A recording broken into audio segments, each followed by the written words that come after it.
Kathiawadi home હોટેલમાં તમારું સ્વાગત છે। આજે હું તમારા માટે એક નવી રેસીપી લઈને આવી છું। તમે ચિપ્સ ને બધું ખાઈ અને બોર થઈ ગયા હશો, તો આજે હું તમારા માટે ગ્રેવી ચીલી પોટેટોસ લઈને આવી છું। તે બનાવવી ખૂબ જ ઈઝી છે અને એકદમ ટેસ્ટી અને યમી બને છે। તો ચાલો આપણે બનાવવાનું સ્ટાર્ટ કરીએ। મેં બટેટાને છાલ ઉતારી અને લીધા છે। હવે આપણે આની ચિપ્સ કરશું, સ્લાઇડ્સ કરશું આ રીતના, જેવી આપણે કરતા હોય છે આ રીતના। જો હું બધી આ રીતના બટેટાની સ્લાઇડ્સ કરી લઉં છું।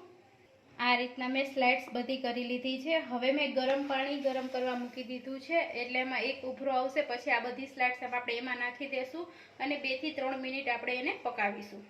હવે આપણું પાણી ગરમ થઈ ગયું છે, એમાં હું આપણે નાખી દઈશ। આને આપણે બહુ ચડવા નથી દેવાની, 2 થી 3 મિનિટ જ ચડવા દેશું આપણે એને આ રીતના। હવે આપણે બેટર બનાવીશું। એમાં હું 1 ટીસ્પૂન કોર્નફ્લોર એડ કરું છું અને 1 ટીસ્પૂન મેંદો એડ કરું છું અને સ્વાદ અનુસાર નમક, અને આ બધાનું આમાં થોડું પાણી એડ કરી અને આ મિક્સ કરી લઉં છું। આ રીતનું સેમી થીક બેટર આપણે તૈયાર કર્યું છે। આ રીતનું આપણે બેટર બનાવીશું। હવે 2 થી 3 મિનિટ આપણી થઈ ગઈ છે અને બટેટા પણ એકદમ ચડવા નથી દેવાના, એટલે હવે આને આપણે પાણી નિતારી લેશું। આ રીતના પાણી બધું નિતારી અને હું કાઢી લઉં છું। તમે જોઈ શકો છો એકદમ સરસ। હવે આપણે તેલ ગરમ કરવા મૂકી દઉં છું। તેલ આવી ગયું છે। હવે આપણે એક ચિપ્સ લેશું, એને આ રીતના આમાં બધી રીતના કવર કરી અને આપણે ફ્રાય કરી લેશું। તેલ હંમેશા ફૂલ આવી ગયું હોવું જોઈએ, એનું ખાસ ધ્યાન રાખવાનું છે। આ રીતના હું કરી અને બધી ચિપ્સ કરી લઉં છું, ફ્રાય કરી લઉં છું।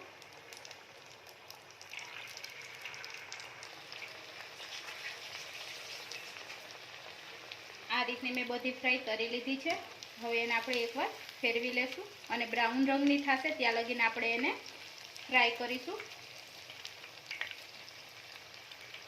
બ્રાઉન રંગની થઈ ગઈ છે। હવે આપણે આને બહાર કાઢી લેશું। એકદમ સરસ ક્રિસ્પી, અને આ રીતના તમારે એમનેમ ખાવી હોય તો આવો મસાલો નાખીને પણ તમે ખાઈ શકો છો।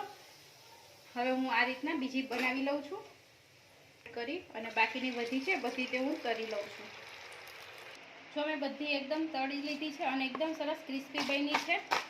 તમે જોઈ શકો છો અવાજથી જ આ તમારે એકદમ એમનેમ ખાવી હોય તો પણ મસાલો નાખી અને ખાવી શકો છો। હવે મેં તેલ ગરમ કરવા મૂકી દીધું છે।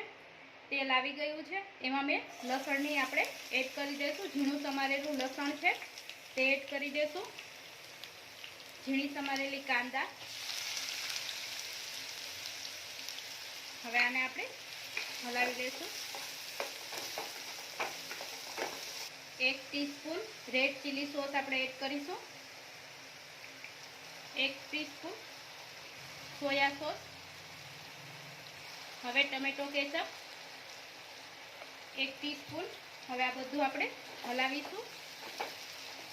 હવે એકદમ સરસ મિક્સ થઈ ગયું છે। ઉપરથી આપણે મરી પાવડર, લાલ મરચું પાવડર અને મિક્સ કરી લેશું। હવે મેં 1 ટીસ્પૂન કોર્નફ્લોર ની સ્લરી બનાવી અને રાખી હતી, સ્લરી એડ કરી દઉં છું અને આપણે હલાવતા રહીશું। હવે મેં 1 ડુંગળી અને કેપ્સિકમની સ્લાઇડ્સ કરી લીધી છે, તે પણ હું અત્યારે જ એડ કરી દઉં છું અને આને આપણે સતત હલાવતા રહીશું। હવે આપણે આમાં થોડું પાણી એડ કરશું જેથી કેપ્સિકમ ચડી જાય, અને આપણે આને મિક્સ કરી અને આ રીતના હલાવશું। પાણી એકદમ સરસ ભરી ગયું છે। હવે સ્વાદ અનુસાર નમક, હું અત્યારે નમક થોડુંક જ એડ કરું છું કારણ કે સોસમાં ને બધે નમક હોય છે એને હિસાબે। હવે આ ટાઈમે આપણે જે ચિપ્સ બનાવી અને રાખી હતી તે હું એડ કરી દઉં છું। બધી ચિપ્સ નાખી દીધી છે અને આપણે હળવે હાથે હલાવીશું આ રીતના। આને બહુ આપણે રાખશું નહીં, ફટાફટ આને મિક્સ કરી અને સર્વ કરશું, કારણ કે નકર આપણી ચિપ્સ એકદમ સરસ સોફ્ટ થઈ જશે, એટલે આપણે વધારે આને નહીં રહેવા દઈએ।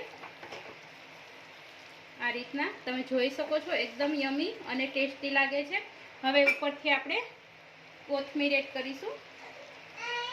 જો આપણી ડીશ બની અને તૈયાર છે. હવે આને હું સર્વ કરી લઉં છું. હવે આપણે સર્વિંગ પ્લેટમાં સર્વ કરીશું. એકદમ સરસ યમી અને ટેસ્ટી બની છે. તો તમે